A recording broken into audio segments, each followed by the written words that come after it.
Welcome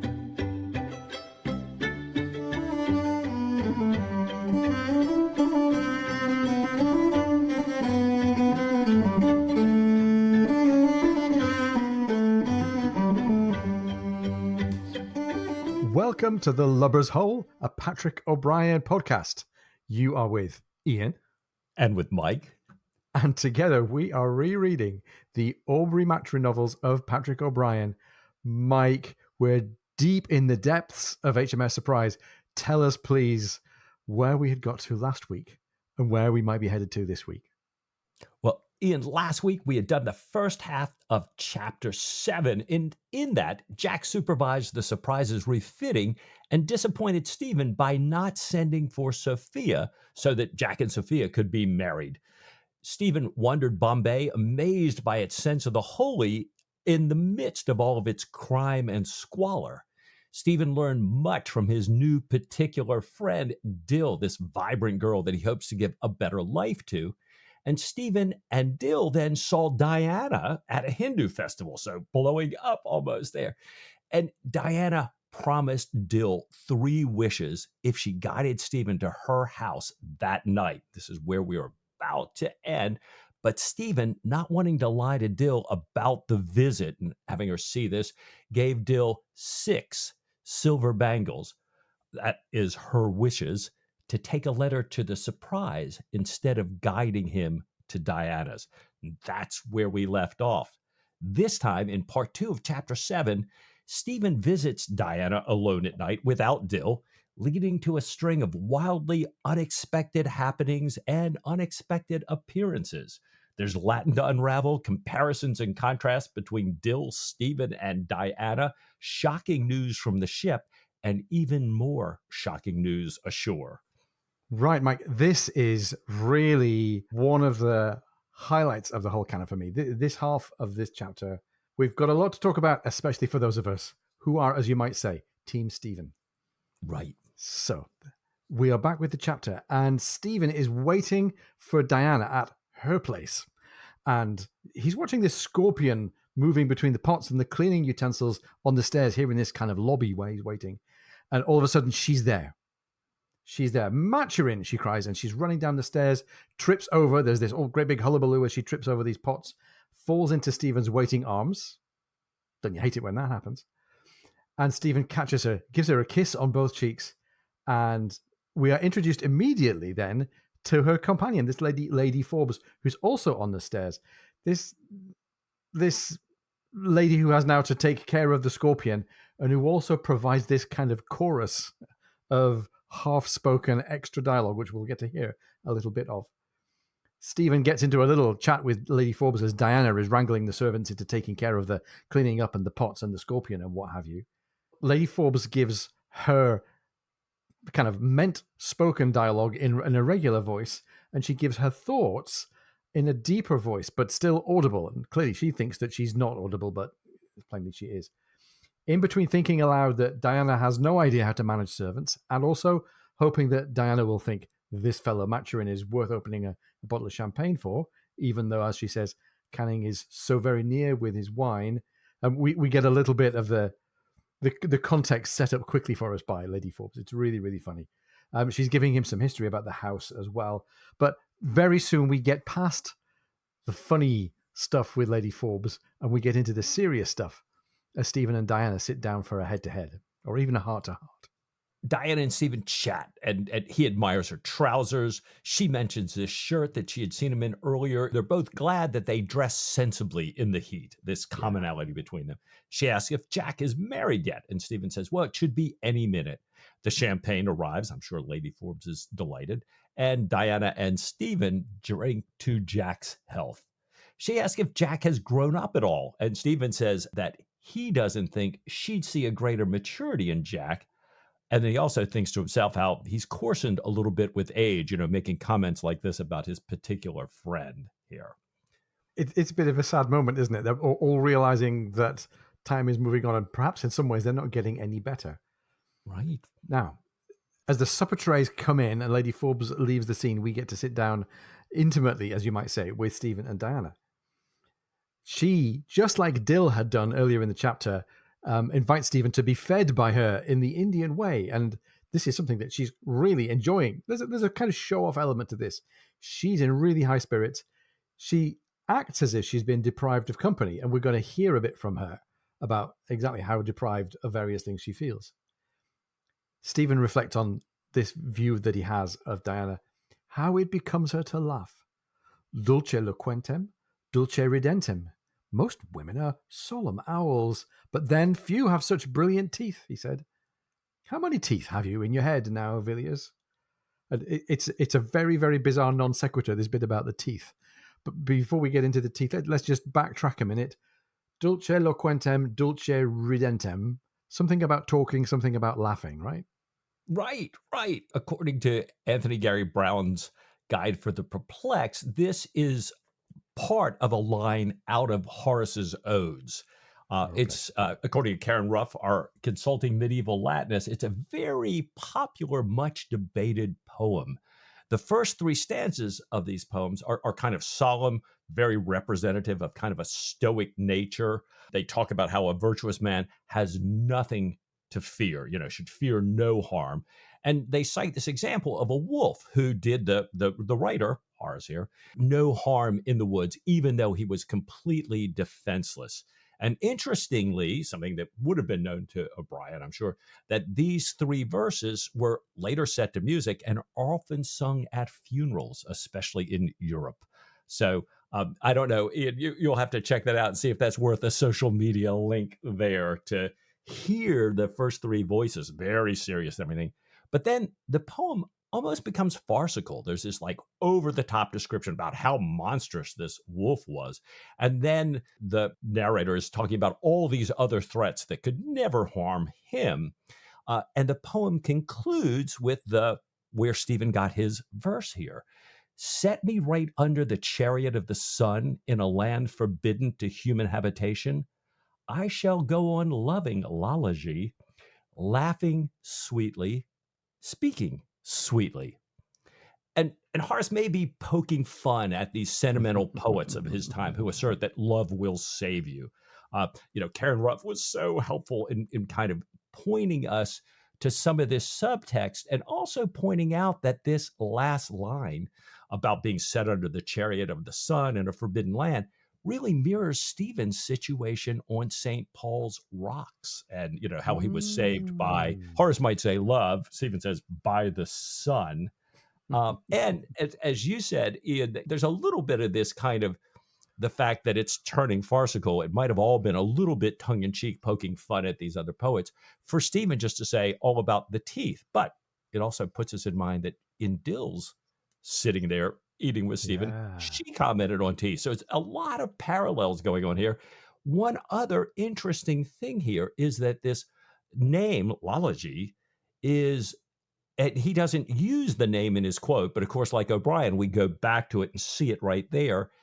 It's a name often used to refer to Greek courtesans who were, in the words of one scholar, hired for companionship and good conversation, as well as sexual services, which, I can't help but think might be O'Brien saying, yeah, this is kind of where Diana is right now with Canning.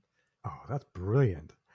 It's great. If you want to dig behind it, you get even more context for the conversation that they're having right now. So we don't have to hear lots of exposition about where Diana is up to and what's the situation with her and Canning.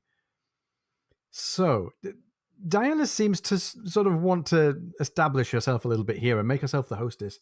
She says, would Aubrey like to dine here? And I could invite the officers, I could get the Admiral along. And Stephen says, no. Where he's at right now with repairing the ship, he's refusing all invitations apart from even the Admiral. And very quickly she says, oh, well, damn him. And she's been very ready, I think, in the past to quickly go, oh, well, if Aubrey can't be bothered to come here, I can't be bothered to chase after him. That's kind of the old Diana talking here, I think.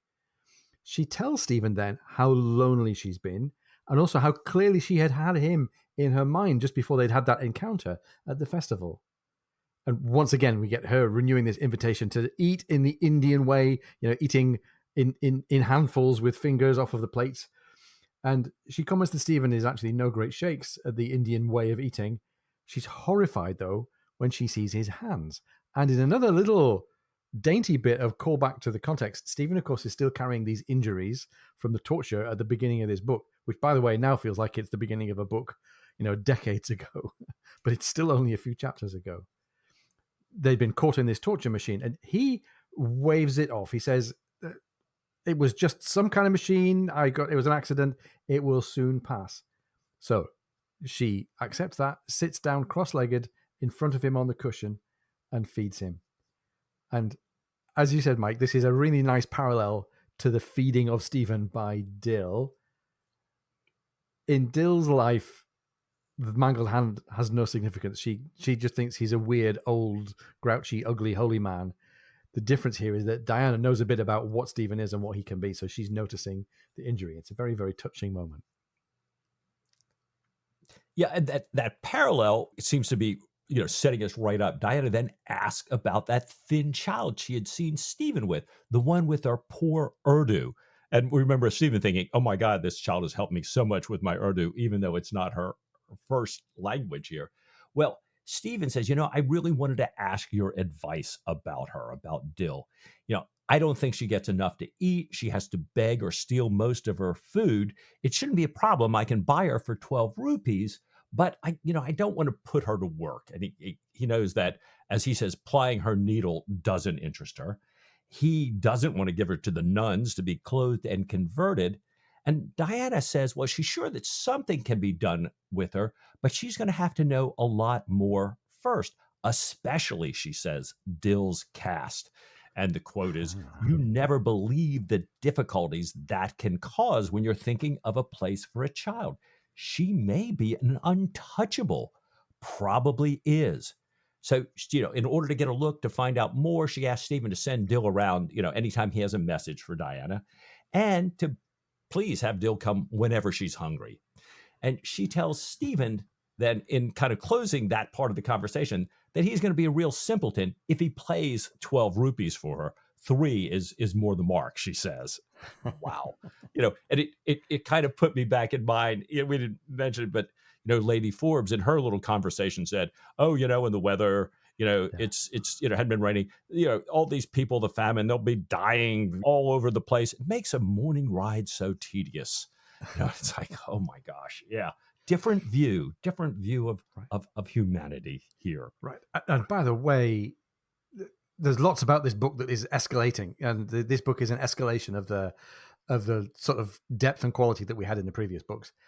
This is, I think, an escalation because we've got all these different themes now coming together. We've got childhood and parental relationships, and sort of society and injustice and inequality, and women and agency and their place in the world. And you hardly notice it. You hardly notice it until you go stop and go, hang on a minute, what are we talking about here? It's really, really super skillful. And it gives this chapter all this sort of silent drama. The drama is there because of all the things that depend on it, as well as the immediacy of what's been written about. It's awesome. Anyhow, these two, Stephen and Diana, sit and have this nice meal. They talk about the envoy. They talk about sloths. They talk about Lady Forbes. They talk about Diana's journey that she has to take, lasting 60 miles, taking a total of 2 days just to get here. Riding horses, she says, not waiting for elephants and camels. She mentions deers and tigers and says that the tigers are probably not up to Bengal standards, but that he might like to see one. He says, by all means. He says he'd also like to see the caves of Elephanta. He'd like to see a bamboo forest and one of these tigers. The Elephanta caves, Diana says she can do something about. The rest, we'll see. Tigers are more a Bengal kind of a thing, so we might have to see one of those visiting her in Calcutta. And that, I'm sure, gives Stephen a little flutter of, oh, I'm going to see you in Calcutta as well. We'll see what he does with that. Meanwhile, she says, we're going to take this visit to the caves of Elephanta. She sets it up as a strictly social occasion because she's going to invite the envoy. Mr. Stanhope, she says, had been prodigious gallant to me in London, which gallant is a word that I think cuts at least 2 different ways that I can think of. And there's also the ship's parson. So she's simultaneously teasing Stephen with the prospect of more of her company, but also simultaneously saying, there is a friend zone here, and you could well be right in the middle of it. Right. Oh. Well, Stanhope does accept her invitation despite the heat, despite his nausea, despite having to row 6 miles across the bay, because he thinks, I really need to wait upon Mrs. Villars, and I need to see Dr. Matron, who's been unaccountably missing for days. Stephen has been staying at Diana's in the Lapis Luxury, room.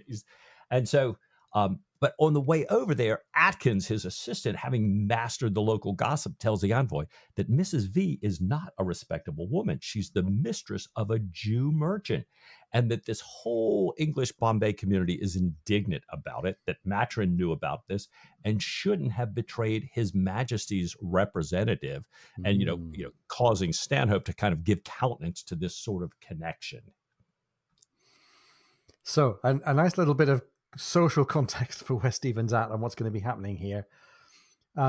They get to see the sculptures and they get to enjoy the refreshments. The envoy is stiffer and more reserved, and he's kind of setting the tone for everybody else here, clearly influenced by all of the poison dripping into his ear about the real status of Mrs. Villiers in society here. And his want of cordial enjoyment, as Patrick O'Brien describes it, puts a damper on the whole company. He tells Dr. Maturin that he's heard that they're sailing on the 17th, and numerous other things like the timing of his courses of liver treatment.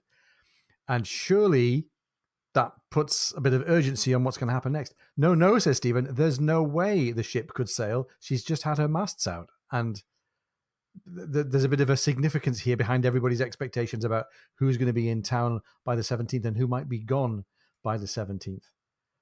Mr. Stanhope needles Stephen then a little bit about his poor attendance at the office and says, well, I may have some things that I need to talk to you about.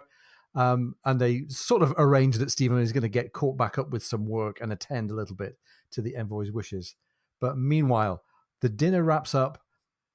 The envoy thanks Diana for the splendid meal, mentions Lucullus dining with Lucullus, which I think is meant to be a fancy way of saying this was a very nice spread.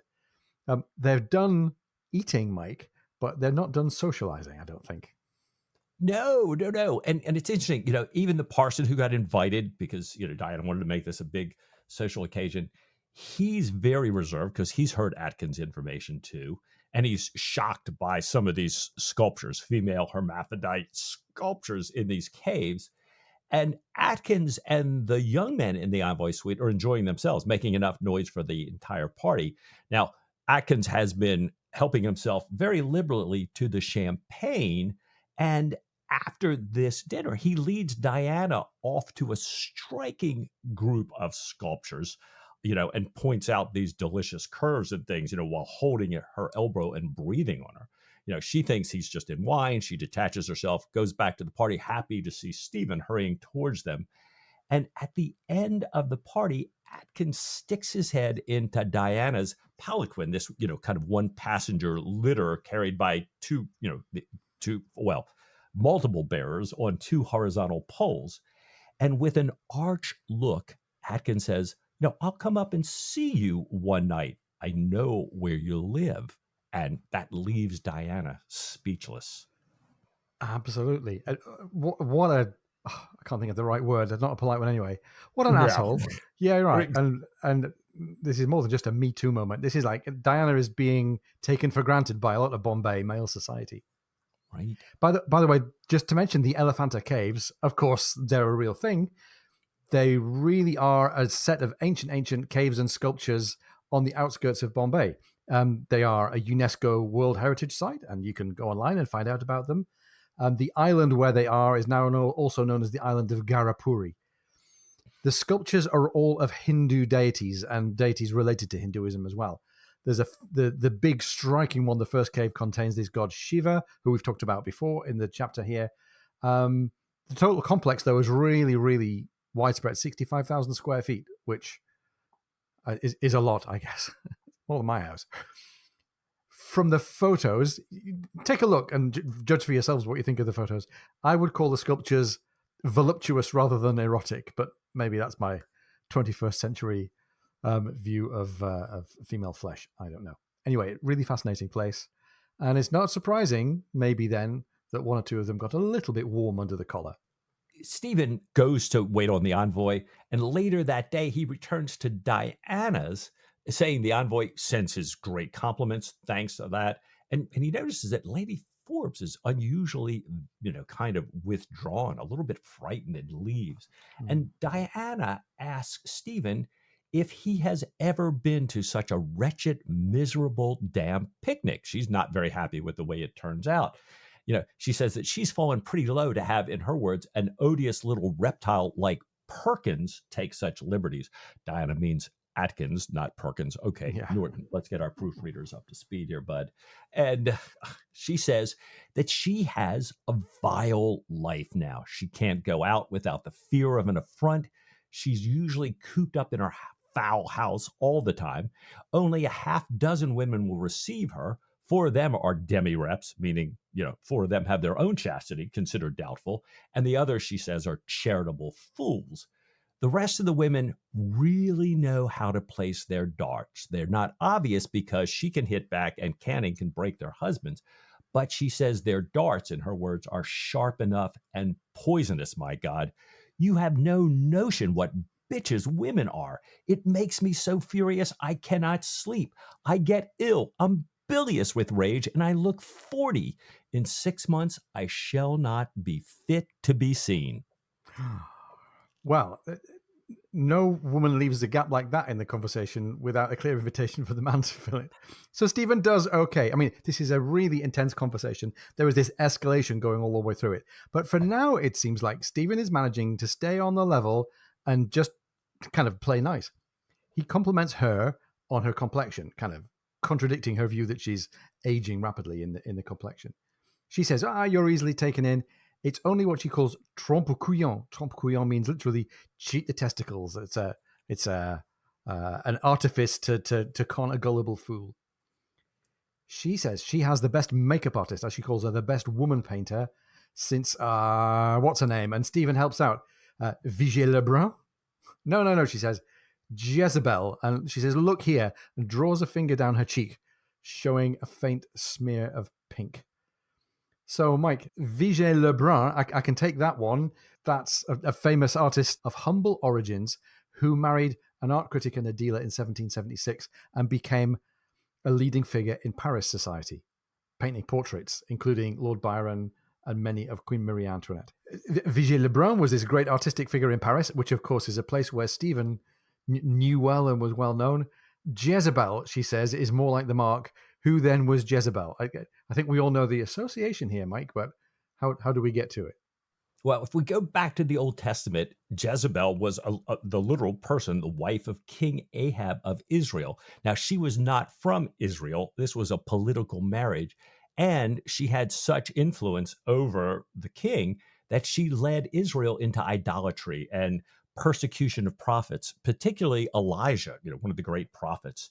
And she used false accusations and murder to seize property for her husband. So pretty wicked woman, so much so that when you get to the end of the New Testament, the book of Revelation uses her name as synonymous with wickedness and immorality. Now, interestingly, in the history in the Old Testament, she dies about 852 BCE after being thrown from a window by her servants, trampled by horses, and having her corpse eaten by stray dogs, all as Elijah had prophesied. So this whole Jezebel thing, not a good road you want to go down. It's kind of, O'Brien has so many references here to women making their way in a patriarchal society. The Vigée Lebrun, she married this art critic. He also gambled away all of her fortune, so made her work for years and years, long after she could have retired. Jezebel, this effect. And Diana's thinking about kind of marriage, being kept, married men. She's going to have more to say about that in a minute. I think O'Brien's setting it up pretty nicely here. Yeah, and again, this theme of women finding their way in society, in a patriarchal society, is really, really close to the surface here. Right. Stephen is prepared to work, takes it all at face value, pardon the pun. He just focuses back on the makeup, looks at the makeup on his finger, but says, actually, the essence of your face, my dear, is spirit, courage, intelligence, and gaiety. And well done, Stephen. All the guys out there who are rooting for you going, that's exactly what you should have said, mate. Well done. Those attributes, spirit, courage, and so on, are unaffected by all of the adversities that Diana's been talking about here. They form her face. She, not other people, not circumstances, are what's responsible for the quality and the conduct of her face. And besides a little tip about changing the substrate for her makeup products, he kind of leaves it at that and says, actually, literally, beauty is more than skin deep. And she's not willing to give up her reflection on how hard her life is. How long, she reflects, can a woman's spirit last in this kind of life? They don't use her as badly when Canning is there, but he's often away. And when he is there, they have these perpetual scenes, scene being upper-class English code for fight. They have these perpetual scenes, often to the point of the relationship breaking down. She can't imagine what she would do if they did break up.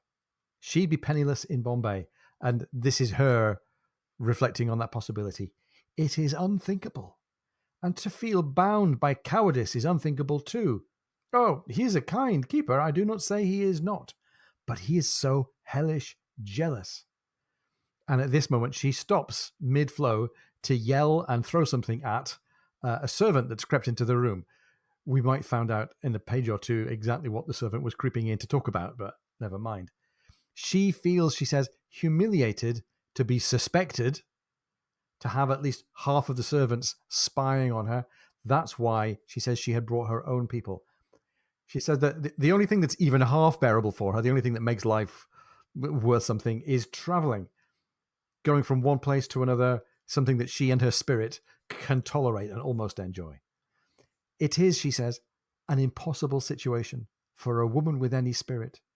Do you remember what I told you, a great while ago, about married men being the enemy? Here I am, delivered up to the enemy, bound hand and foot. Of course, it's my own fault. You do not have to tell me of it, but that does not make the life any less wretched. Living large is all very well, and I certainly love a rope of pearls as much as any woman. But give me even a grizzly, damp, cold English cottage. Well, Mike, wow. There is such a thing as being careful what you wish for. Right. Well, this has been a very intense conversation so far. It's been a while since I heard anything about Stephen getting any nourishment.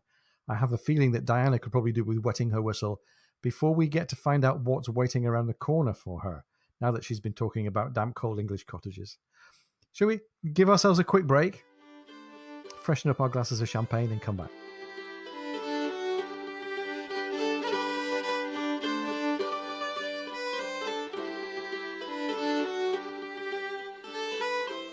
Welcome back from the break. I hope that you enjoyed your glass of champagne and that you've been ruminating on the appeal of a damp, cold English cottage. Mike, you and I were just talking during the break there. It's really fascinating that Diana calls this out as the thing that she would now love. It's not the first time we've heard a character aspiring, right, in that direction. No, that's right. I mean, it wasn't very long ago in this book that Jack was saying, you know what, paying off all the debt, kind of getting in Mother William's good graces. Sophie and I could just have a little English cottage, and a few plants to live to vegetables. So fascinating callback here.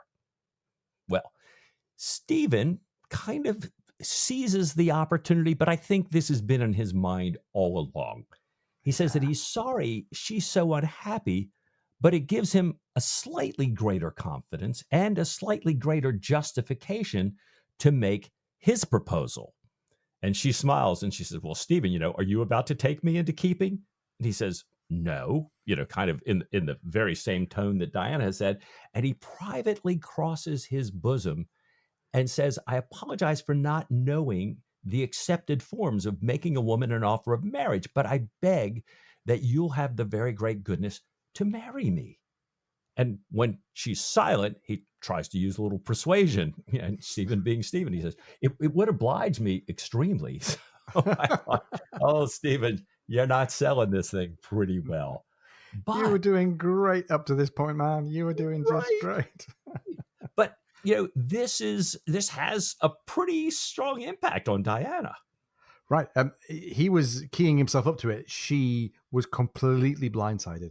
Why, Right. Stephen, she said at last, still gazing at him with candid wonder. Upon my word and honor, you astonish me. I can hardly speak. It was the kindest thing you could possibly have said to me. Stepping out of this for a minute, Mike. The kindest thing? Yeah. That's not what we wanted to hear. Team Stephen was not looking for this to be seen as kind. Anyway, let's get back into her line here. But, she says, your friendship, your affection is leading you away. It is your dear good heart, full of pity for a friend that... And now she's telling him, fella, you made a mistake asking me this question right after I've been telling you how much my life sucks, because I do not want to be pitied for. I do not want a knight on a white horse to come and whisk me away. That's the opposite of all of the things that I believe about myself. And now we're thinking, gee, Stephen, you were so close. You were so close. So he tries to keep himself in the game here, right? Yeah. He says, no, wait a minute. I conceived this idea a long time ago, and I've considered it carefully for the past 12,000 miles or more. He says, I know my appearance doesn't serve me well. People object to my person, my birth, my religion, and his fortune is nothing like a wealthy man's, but he's no longer the penniless nonentity he was when Diana first met him. And he Right. says he can offer what he calls an honorable, if not a brilliant, marriage. And he adds, with a decent competence and an assured future. So I think Stephen's trying to, make his case a little bit here. And there is such a thing as selling past the close, right? Right. Well, and Diana again positions her perception of his proposal as nice and worthy and virtuous, but not charged with love. She says, you honor me more than I can express. She calls him the dearest man that she knows, by far her best friend. And those are all not the words that you want to hear. Right. He knows that she speaks. This is her saying, you know, Right. I speak like a fool when I'm angry, and flies out more than she means to. She goes on to explain she is deeply engaged to Canning. Canning has been very good to her. A bit like Jack, Diana has a way of esteeming people who are open to her. She likes being liked, and she appreciates that about Canning. She appreciates that about other men that she's encountered as well. She wonders, therefore, what kind of wife she would make for Stephen. Says, you should have married Sophie. She would have been very content with very little. She would have been content with the grey cottage, and would never have been ashamed of her. Think of London, think of the gossip. And she wonders then if she could ever have any kind of life in a civilized European city as well. Stephen's got an answer to that, but he can't really bring it out. I love the fact that we get Stephen's state and his emotional response entirely in her reaction to him. Are you unwell?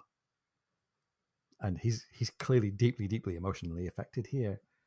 And he manages to form the words that say, we could live in Barcelona, Paris, even Dublin. And she's going, you look really, really terrible here. I wish I could make you happy, she says. And I wish you would look less wretched. And she opens up just perhaps the tiniest, tiniest glimpse of hope.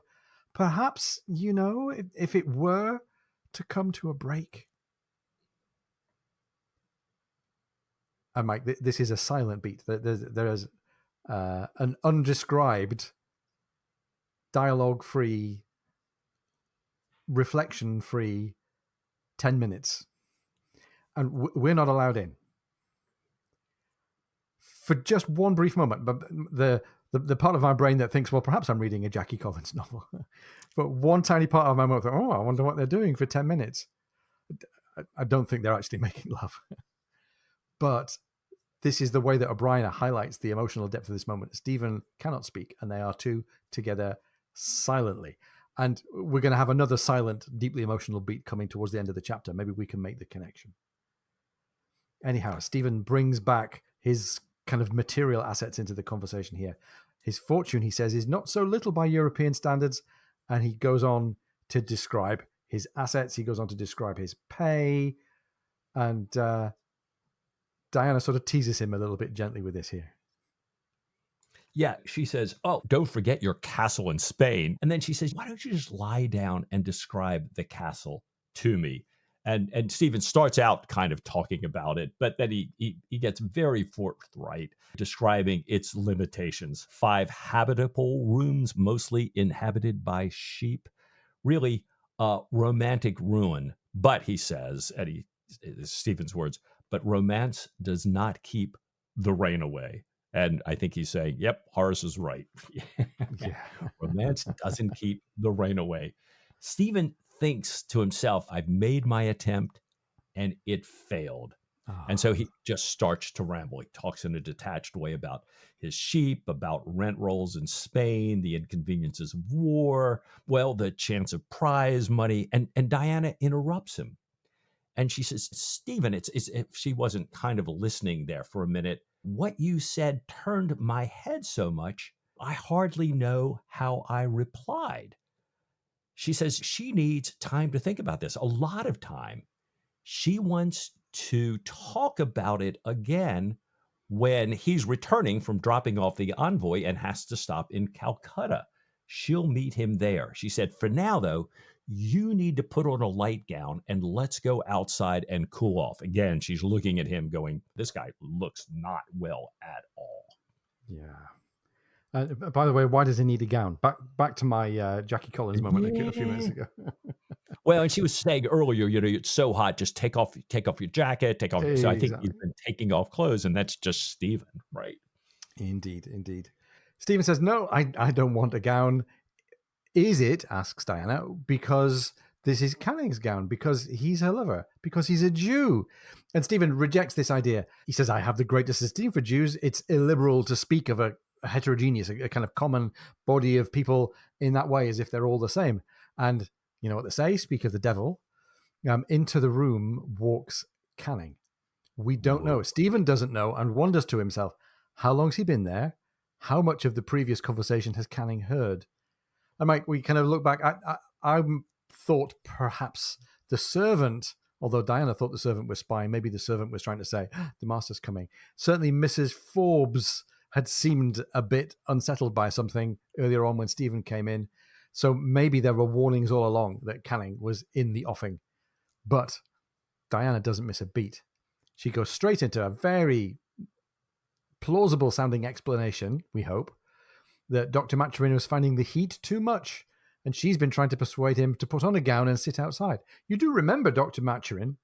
And Canning goes along with it, at least in formal terms. I'm very happy to see you. Sorry you don't feel well. And offers his arm so that Canning and Stephen can take the air outside together. Yeah. And Stephen is thinking about all this. Canning and Diana are talking away about Canning's journey, about somebody they know, a Mr. Norton, whose best friend has taken his wife away. And Stephen's kind of using his sort of intelligence agent mind to try to size up Canning, and what kind of adversary, he might make here.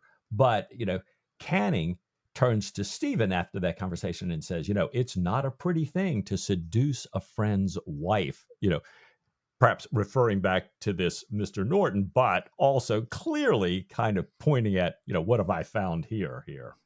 Yeah.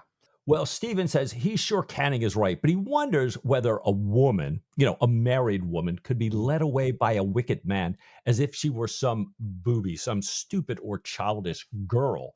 Stephen doesn't think any marriage is broken by an outside force. Ah, interesting. He Yeah. makes an analogy to a woman declaring herself to Porter. I love Porter rather than claret. And he adds that you can't attach any great blame to the bottle that she prefers.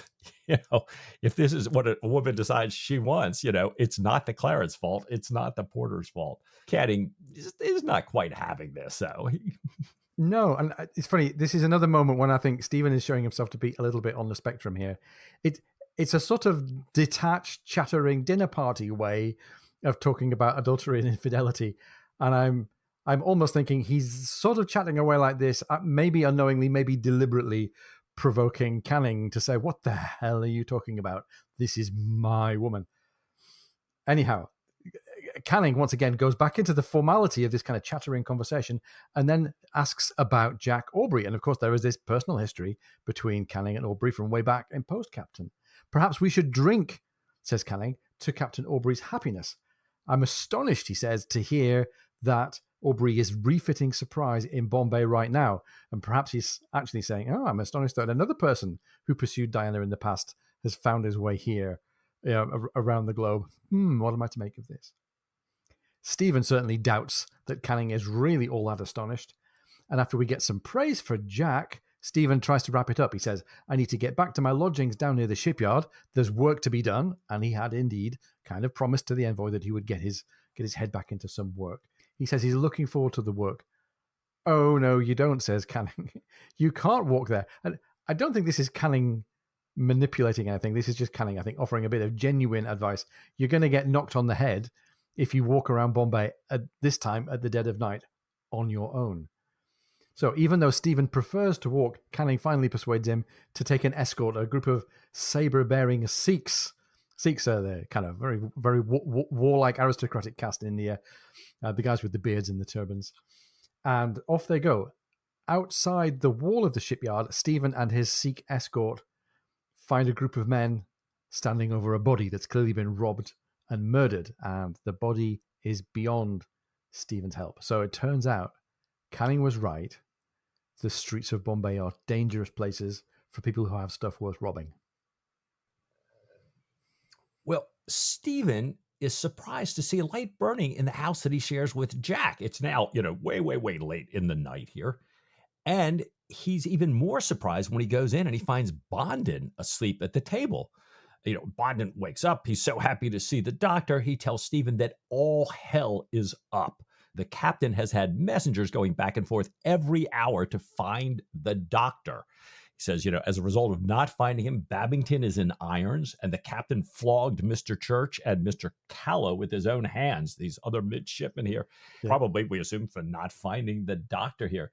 The entire ship, he says, has been working day and night, days of this. No shore leave, as was promised.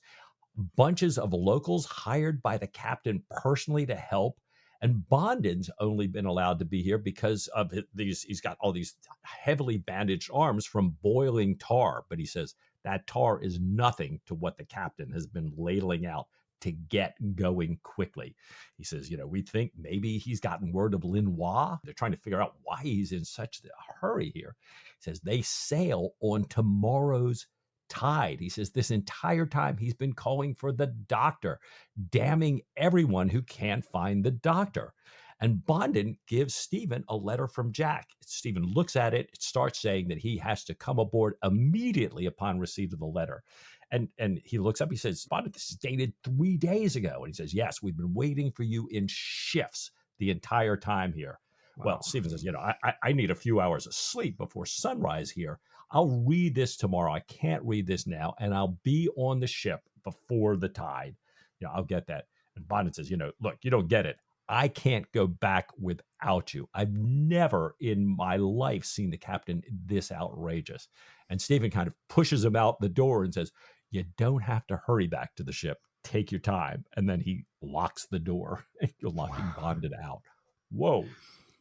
And part of this is sort of situation comedy. This is like, can people manage to shift the time of when they're going to encounter each other so that Stephen can just about stay in with the possibility of further dialogue with Diana? Jack is trying to manipulate things so that Stephen can be whisked away from Bombay before Canning gets back, obviously not knowing that Canning is already here. And there's a little bit of kind of outrageous comedy about this.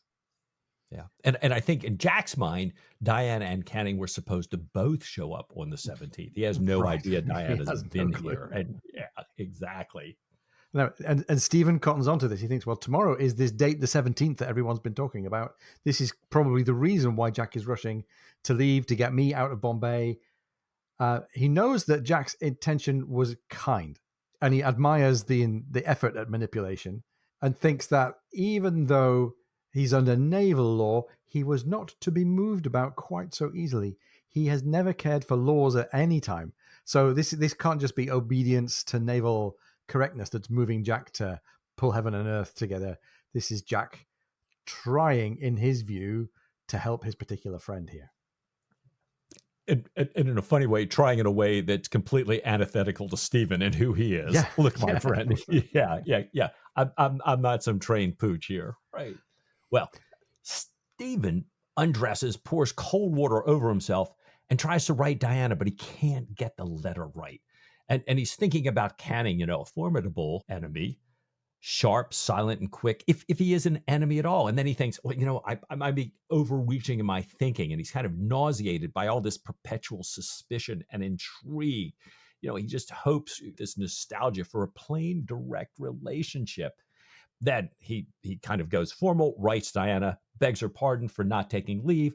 It appears the enemy is at sea, says he looks forward to a meeting in Calcutta, reminds her of the promised tiger, and sends his compliments to Mr. Canning, and says he hopes he can confide his little protege to her kindness as he's just about to purchase this child. So, in order to go and try and do the right thing by Dil, he grabs his purse and heads out into the street. It's morning now. Morning is coming. People are getting up. People are moving along the walkways, and he turns down the alley where Dil lives and finds it crowded, unusually crowded, and there's this little triangular booth where Dil lives. The old woman was sitting in front of it, with a wavering lamp on her right side, a white-robed man on the other, Dil's body in front of her, partly covered with a piece of cloth. On the ground, a bowl with some marigolds in it and 4 brass coins. The people pressed in a half circle facing her, listening gravely to her harsh, angry voice. And Mike, this is the moment that gets everybody in this chapter, and it's awful.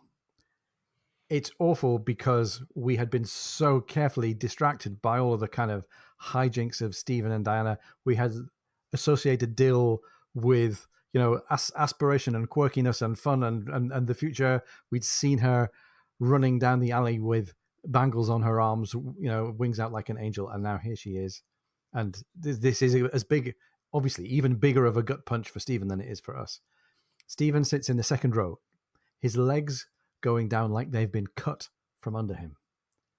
An intolerable pain rises in his heart, and he reflects that he's seen so much death that the hard acceptance here finally clears his mind a little. The woman is asking the crowd for money to buy wood for a funeral pyre, whilst telling the Brahmin nearby that only a very little wood will be needed. She's wrangling with the Brahmin, but they still need to pay for the logs for the funeral pyre, and the poor neighborhood where she lives only has money for 6 logs. Here is no one of her caste, said the man next to Stephen. And other people murmured that was the cruel pity of the thing. Her own people would have seen to the fire, but with a famine coming, no man dared look beyond the caste he belonged to. I am of her caste, said Stephen to the man in front of him, touching his shoulder. Tell the woman, I will buy the child. Friend, tell the woman, I will buy the child and take it down. I will attend to the fire. Again, and even more so, a really, really powerful moment in the canon. And those 5 words, I am of her caste, have got so we'll get into this and we'll talk about this, but let's just keep going with how O'Brien describes the scene for us here. The man, he's talking about the Brahmin, I think. The man looked round at him. Stephen's eyes were remote, his cheeks hollow, lined and dirty, his hair straggled over his face. He might well have been mad, or in another state, removed. The man glanced at his grave neighbours, felt their qualified approval, and called out, Grandmother, here is a holy man of thy caste, who from piety will buy the child and take it down. He will also provide the wood. And Stephen feels the man put his purse back under Stephen's shirt. After a moment, he stood up, he being Stephen here. Dil's face was infinitely calm. The wavering flame made it seem to smile mysteriously at times, but the steady light showed a face as far from emotion as the sea, contained and utterly detached. Her arms showed the marks where the bracelets had been torn off, but the marks were slight. There had been no struggle, no desperate resistance. And it's awful that it's a tiny shred of comfort that she is somehow, in some perspective, at peace and, not showing sign of having suffered pain. And to Stephen, that means a lot. I think it means a lot to us as well. And he's able now to do for her the thing that he had sort of set his heart upon, but now that she's dead, it has a completely different connotation. He's able to take her, look after her, and put her in a place of safety. Yes, Stephen picks Dill up, follows the woman and a few friends and the Brahmin, and the dawn breaks as they walk through the bazaar to the Strand. There are three parties in front of them there by the calm sea, talking to the wood sellers. And O'Brien writes prayers, lustration, chanting, lustration. He laid her on the pyre, pale flames in the sunlight, the fierce rush of blazing sandalwood and the column of smoke rising, rising, inclining gently away as the breeze from the sea set in. And this lustration was new to me, this idea of purifying by ceremonial washing or some other ritual. Right. But the paragraph then picks up to end the chapter. You've got to do this. Sure. Nunc et in hora mortis nostrae, he repeated yet again, and felt the lap of water on his foot. He looked up. The people had gone. The pyre was no more than a dark patch with the sea hissing in its embers, and he was alone. The tide was rising fast. Wow. And that's the end of chapter 7, of our part 2 of chapter 7. And there's a lot for us to dig into here. It's a really, really, really poignant and sad and a desperate moment. Desperate for Stephen, desperate for Dil as well. And I think it's for both of them that he's praying. With my dodgy background as a lapsed Catholic, I know that the Hail Mary, which is the prayer he's praying, Nunc et in hora mortis nostrae, now and at the hour of our death, which is the closing line of the Hail Mary, the Ave Maria, is him saying, Holy Mary, Mother of God, pray for us sinners now and at the hour of our death. Amen. The Hail Mary is more or less a private prayer. And I think he's praying for himself as well as for Dil's soul. This is nothing funerary. This is him going, I need the help here. It's a moment you think, how on earth do we get back from this? This might well have been the end of the whole book. Right. Last week, you and I were saying, if only he'd ended chapter 7 at the halfway point with her with the bangles and the arms outstretched. And now here we are. I have got no clue. At least in part of my mind. Part of my mind knows that, we turn a page and chapter 8 is there. But part of me is thinking, I have no clue where we go from here. He's earned it, though. He's made this such a point of intense emotional trauma, literally, for Stephen. And he's shown us we've very quickly fallen in love with Dil and with her place in the world and all the questions that raises about society and faith and women. And it's just been kind of brought to this really, really tragic end.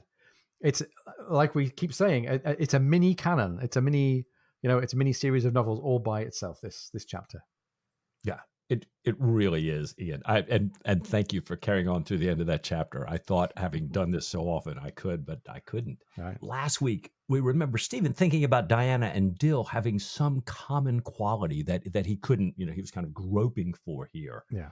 And we also remember he had said that he didn't want to think of Dil's, as O'Brien wrote, lively young spirit sinking, vanishing into the common lot.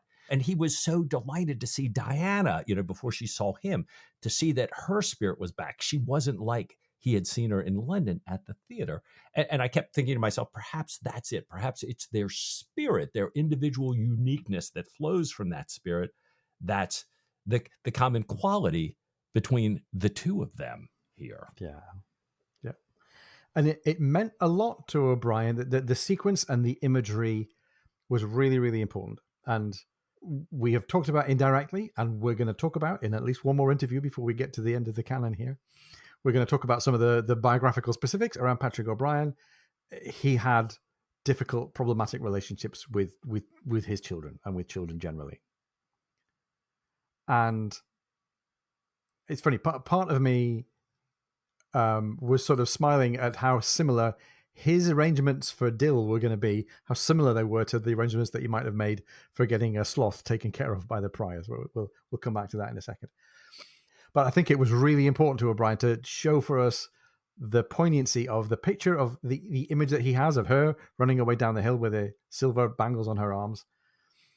And also the fact that the only way that one can deal with the death of a child is to kind of cherish the memory of how they were. And I hope this is not troubling or triggering for anybody who's listening who does have a child, because I cannot imagine.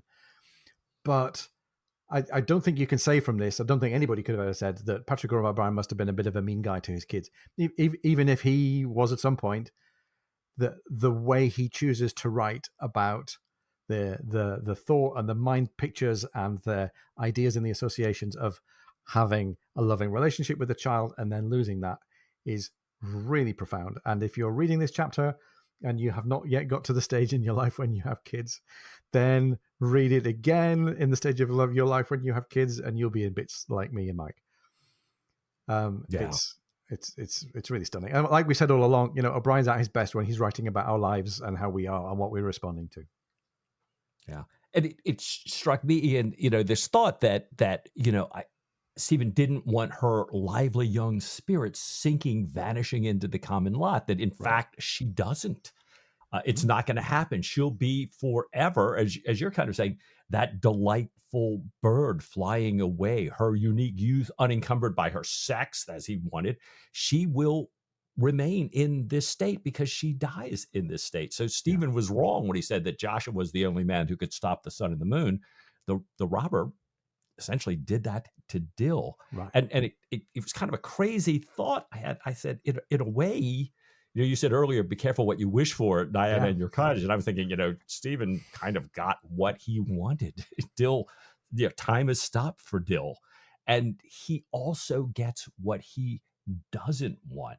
He doesn't want the loss of his heart. Yeah. And Rob Warner, hello, Rob. He wrote to us and said, oh gosh, I'm doing Hindi on Duolingo, and Dil in Hindi means heart. And he recently wrote and said, I think you guys are coming back up on this. Don't forget. And I thought, oh my gosh. So, what Stephen didn't want, he doesn't want the loss of his heart here. And here he has Diana just reacting to his proposal the way she did. Yeah. Here he has Dil. No wonder he's praying the Hail Mary. I think, this is that personal time for Stephen as well here. Yeah. And the connection to Diana is really, really striking. All the things that Dil has now been spared from in death, like she's been spared from aging, from being abused as she finds her way in a violent male society.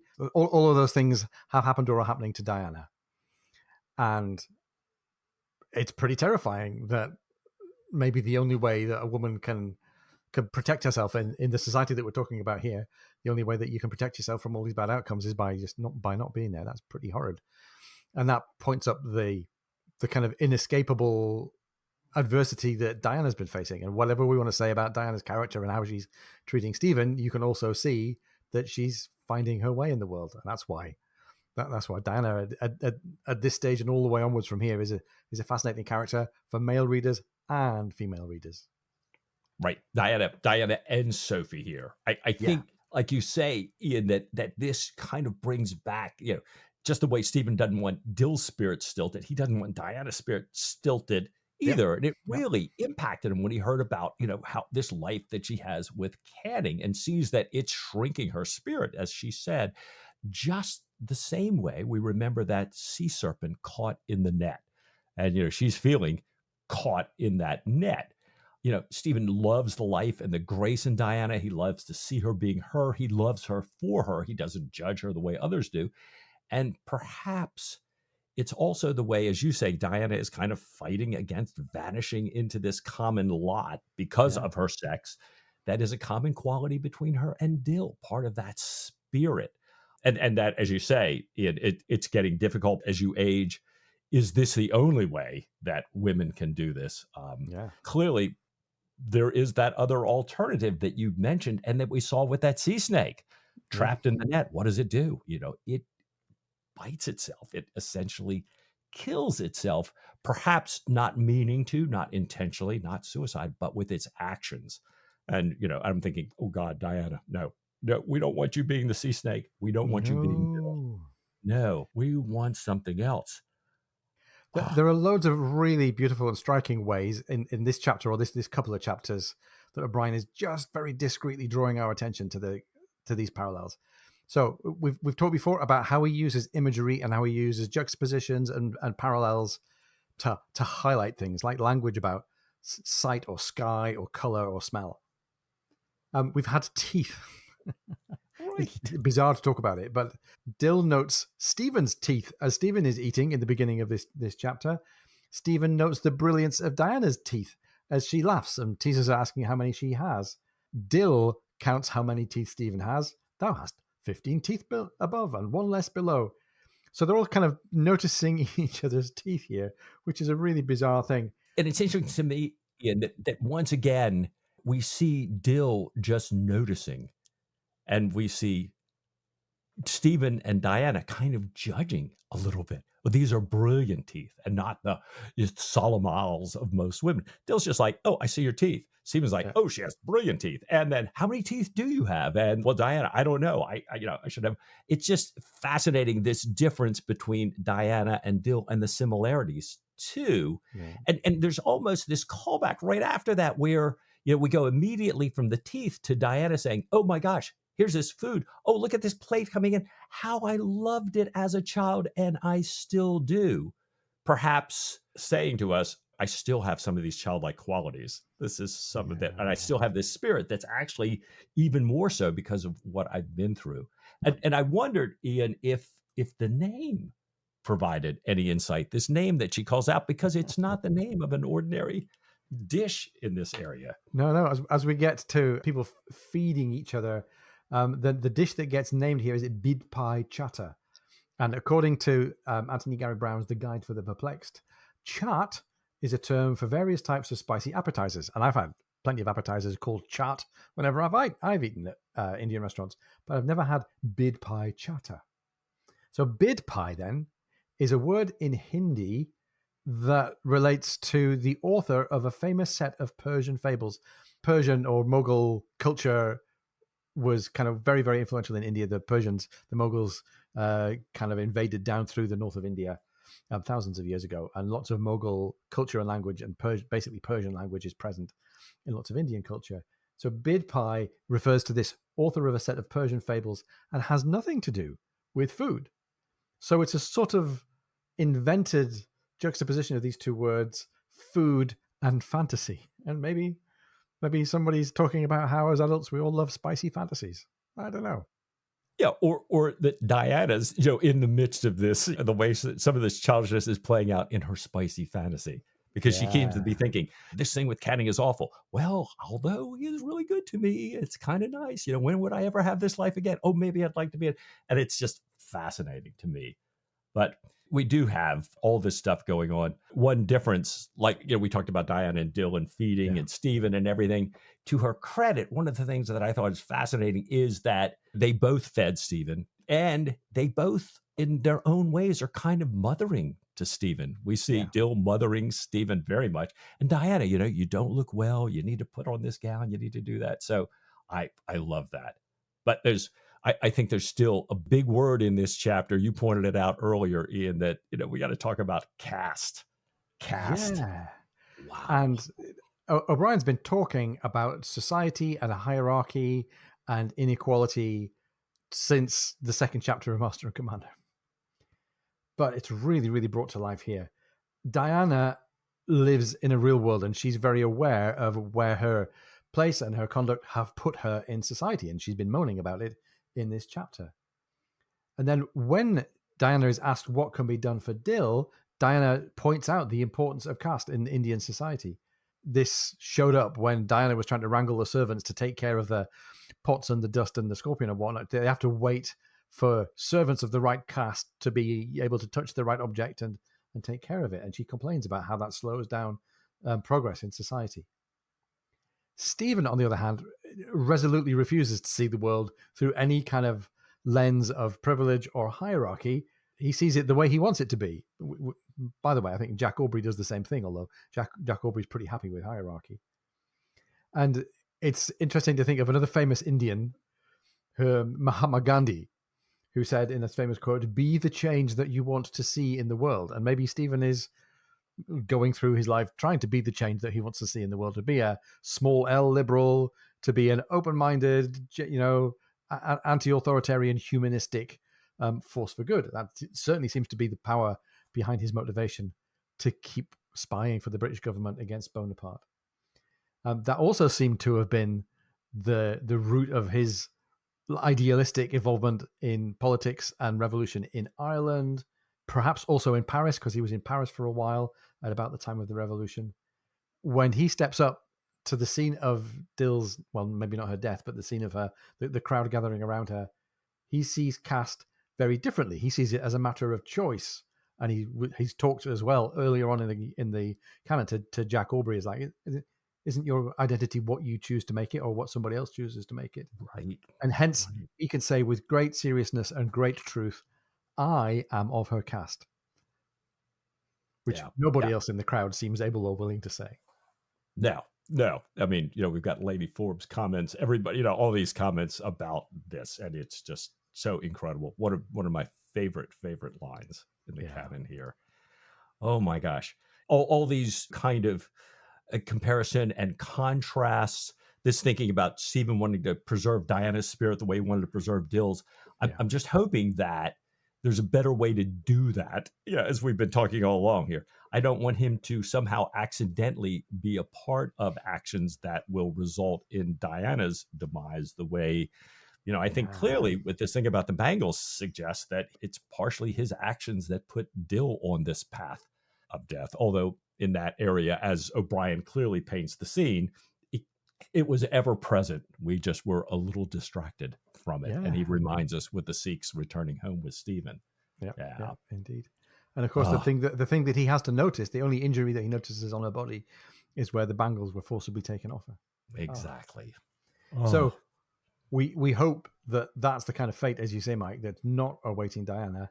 But for those of you who can count book spines on the shelf, we've got a long way to go in the canon, right, for this to get played out. Oh my gosh. I think I've already mentioned this, but I was kind of struck by how O'Brien briefly let us think that Dil was to Stephen sort of like a sloth. Or to put it another way, sloth was to Stephen pretty much another child substitute. That's to say, children animals are curiosities to be cared for. Their stewardship has to be taken care of. They have to be properly looked after. And that is, he's sort of thinking that about Dil, and he is violently taken out of that idea when he finds her body in the street. And maybe there are two competing ideas in O'Brien's head that he's trying to write about here. One is the idea that children are curiosities to be stewarded for, but also children are the kind of the lifeblood of your relationship with the world and with yourself, and that loving them and caring for them is something much, much deeper than simply putting a sloth into the care of the Franciscan friars. And he had to write about both of those perspectives on children in this chapter, and the fact that he could do that, I think, says a lot about what he was working through in his head at the time.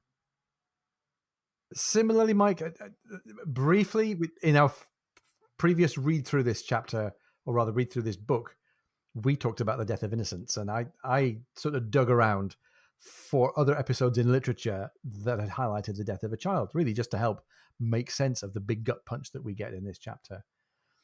And go back and listen to that if you like. It does seem that this moment gives us another escalation of all the layers of writing capability that O'Brien has. So we had Master and Commander with all kind of character and scenario and history. And then Post-Captain was O'Brien's ticket into the world of all of that, plus Jane Austen and the comedy of manners and the slightly cynical, humorous tone of how British society worked. This book and this episode with Dil shows that O'Brien can do all of that and also get into the darker territory of authors like Thomas Hardy. I mean, I'm thinking of Jude the Obscure. That's got some of this kind of theme in it. And we talked about Dostoevsky and the death of the character Alyosha in the brothers Karamazov. So he's buying his way into the very, very highest levels of estimation in our heads, I think, here. He's a peer to these authors who can write about these themes and weave them together. It's really, really super impressive. Yeah. Well, we come right down, and it's funny. O'Brien ends the chapter saying the tide is rising. And it's as hard as it is to tear ourselves away from Diana, from Dil. It's like, wait, we heard about the tide earlier. Wait, the surprise is sailing on the tide, right? So that there's just, looking ahead to turn that page. What is Jack in such a tearing hurry about? Is this all for Stephen not to see Diana? Perhaps a little to assure Sophie that Jack has gone before Diana returned to Bombay? I don't know, but given Bondin's description of Jack's mood, so over the top from what we've heard about before, there's got to be some underlying tension, perhaps from that Stephen, Diana, Jack triangle. Yeah. What's going to happen when Stephen makes it back to the ship?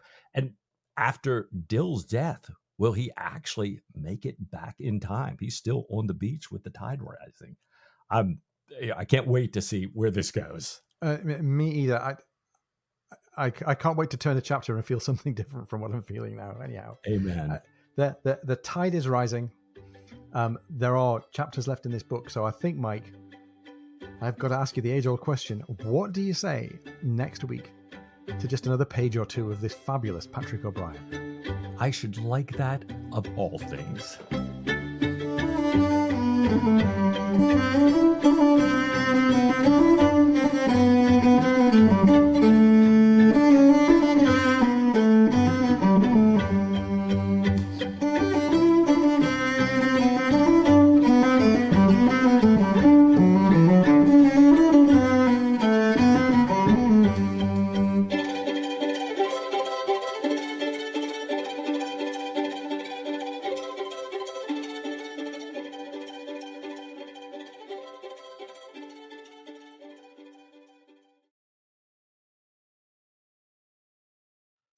Welcome to The Lubber's Hole, a Patrick O'Brien podcast.